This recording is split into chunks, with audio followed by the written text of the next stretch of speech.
Hello everyone. आज के session में हम कक्षा 5 की हिंदी पाठ्य पुस्तक खुलते पंख का पाठ 3 मेरी गाय का अभ्यास कार्य करेंगे। तो आइए शुरू करते हैं। सबसे पहले है प्रश्न उत्तर। प्रश्न 1 है, गोनू झा कौन थे? उत्तर, गोनू झा बिहार के मिथिला नरेश के दरबार में एक विदूषक थे और उनके परिवार का पेशा कथावाचन था। प्रश्न 2, गोनू झा अपनी पत्नी की बात कैसे टालते रहे? उत्तर, एक बार जब गोनू झा की पत्नी ने उन्हें गाय खरीद कर लाने के लिए कहा तो वे अनेक बहाने बनाकर अपनी पत्नी की बात टालते रहे और अपनी पत्नी को दिलासा देते हुए कहते कि गाय खरीदने की क्या जल्दी है, कुछ ही दिनों में महाराज हमें एक गाय उपहार में देने वाले हैं। कभी कहते तुम्हें कौन सा गाय पालने का अनुभव है जो गाय रखोगी, और कभी कहते हम ब्राह्मण हैं, हमारा काम पूजा पाठ करना है, गाय पालना नहीं। तो इस तरह से उन्होंने अनेक बहाने बनाए। प्रश्न 3, गोनू झा ने चोर चोर चिल्लाकर गांव वालों को क्यों इकट्ठा किया? उत्तर, गोनू झा जब गाय खरीद कर लाए तो उन्हें एक चिंता सताने लगी कि अब सैकड़ों बार गाय के बारे में गांव वालों के एक जैसे सवालों के जवाब देने पड़ेंगे। तभी गोनू झा के मस्तिष्क में एक विचार आया कि क्यों न सारे गांव वालों को एक ही बार में सब कुछ बता दिया जाए ताकि वे बारी बारी से पूछने न आए। इसलिए गाय के बारे में बताने के लिए गोनू झा ने चोर चोर चिल्लाकर सभी गांव वालों को इकट्ठा किया।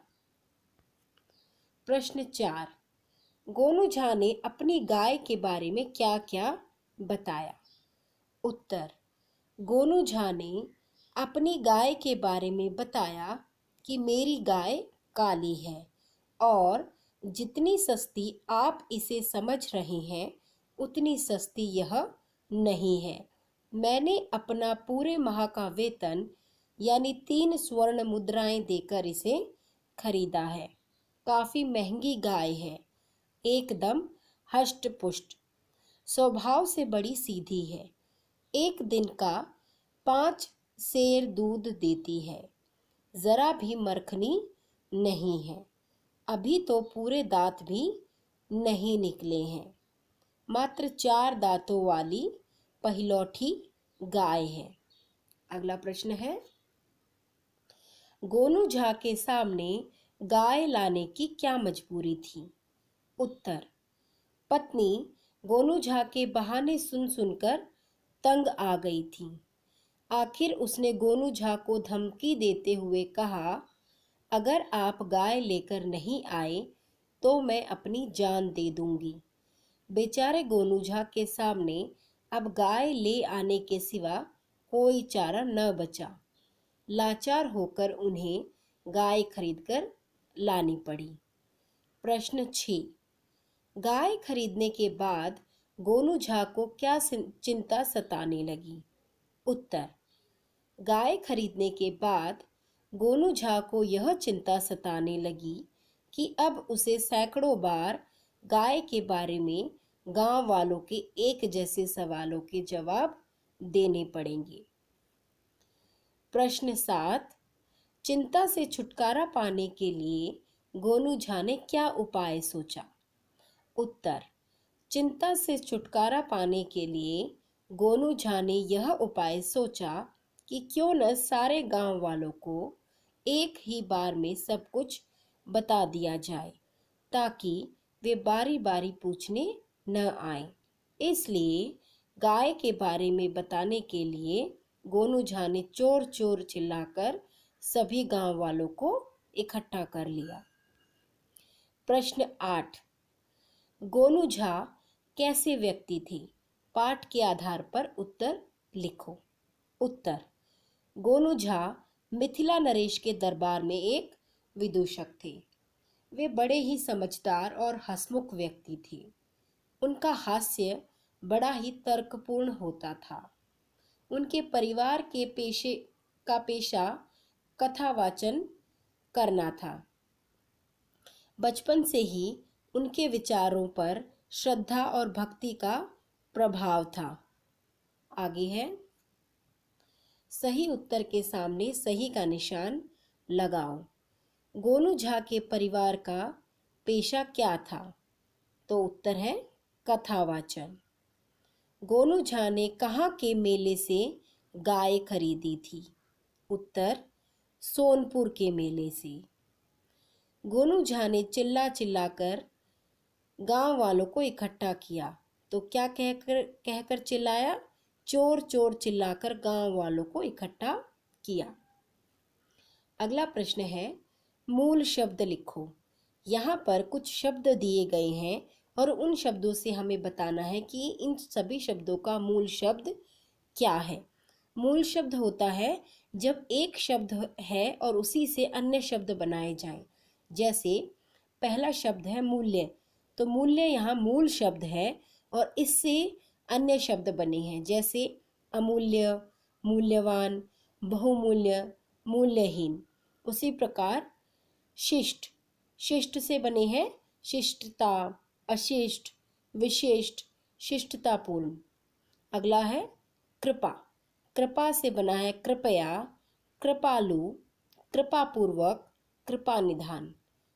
इच्छा, इच्छा से बने हैं ऐच्छिक, इच्छित, अनिच्छा, अनैच्छिक। अगला है अवश्य, और अवश्य से बने हैं शब्द आवश्यक, आवश्यकता, अनावश्यक और अवश्य भावी। आगे शब्द है सीमा, सीमा से बना है सीमित, असीम, असीमित और सीमांत।